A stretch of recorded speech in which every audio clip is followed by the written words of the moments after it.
दरम्यान आपण बघतोय की लोकसभा निवडणुकीत अनेक दिग्गजांचे पराभव झाले। त्यात रावसाहेब दानवे आणि पंकजा मुंडे यांचा देखील पराभव झाला आणि त्यांच्याकडून आता आभार दौरा केला जाणार आहे। रावसाहेब दानवे यांचा जालना लोकसभा मतदारसंघातनं तर पंकजा मुंडे यांचा बीड लोकसभा मतदारसंघातनं पराभव झाला। दोन्ही नेत्यांच्या पराभवाला जरांगे फॅक्टर कारणीभूत असल्याची चर्चा सध्या आहे। दरम्यान निवडणुकीत झालेल्या पराभवानंतर दोन्ही नेते आपापल्या मतदारसंघात आभार दौरा करत मतदारांच्या भेटीगाठी घेणार आहेत। रावसाहेब दानवे यांच्या आभार दौऱ्याला आजपासून सुरुवात होईल, तर दुसरीकडे पंकजा मुंडे पुढील आठवड्यात 12 किंवा 15 जून पासून मतदारसंघात आभार दौरा करणार आहेत।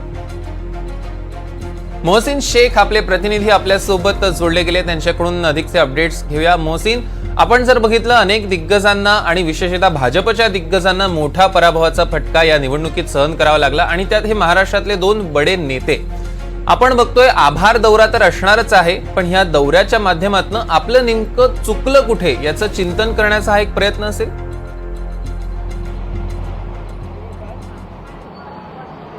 नक्कीच लोकसभा निवडणुकीच्या निकालात सर्वाधिक जे काही मतदारसंघ चर्चेत होते त्यात जालना आणि बीड हे दोन मतदारसंघ होते, कारण या दोन्ही मतदारसंघातून दोन मोठे भाजपचे नेते रिंगणात होते। मात्र जेव्हा निकाल आला तेव्हा रावसाहेब दानवे आणि पंकजा मुंडे यांना पराभव स्वीकारावा लागला। या पराभवानंतर आता हे दोन्ही नेते जे आहेत तर पुन्हा जे आहे तर लोकांमध्ये जाणार आहे। आपण जर बघितलं तर या दोन्ही मतदारसंघांमध्ये जरांगे फॅक्टर झाला आणि त्यामुळेच या दोन्ही नेत्यांचा पराभव झाला असं बोलले जात आहे।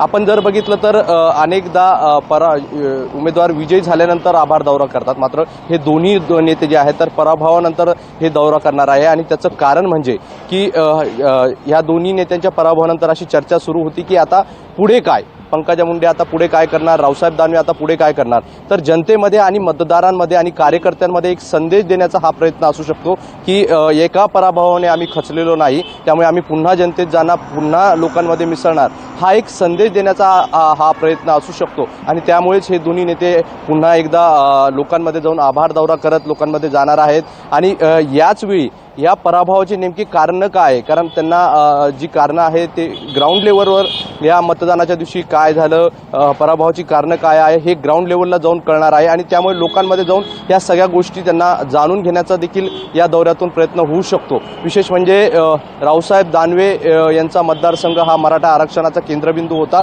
तर आपण बीड जर विचार केला तर बीडमध्ये देखील ओबीसी विरुद्ध मराठा असा संघर्ष पाहायला मिळाला होता। त्यामुळे या दोन्ही मतदारसंघामध्ये चुरशीची लढत झाली आणि त्यात या दोन्ही नेत्यांना जे आहे तर पराभव स्वीकारावा लागला। आणि आता हे दोन्ही नेते दौरा करणार आहेत। त्यात रावसाहेब दानवे आजपासूनच हा आभार दौरा करणार आहे, ज्यात ते जालना आणि संभाजीनगर जिल्ह्यातील काही ठिकाणी भेटी देऊन आभार मानणार आहे मतदारांचा आणि याच वेळी पराभवाची कारणं देखील जाणून घेण्याचा प्रयत्न करणार आहे। तर दुसरीकडे पंकजा मुंडे हे 12 किंवा 15 तारखेनंतर आभार दौरा करू शकतात आणि त्याची तयारी देखील तशी सुरू आहे।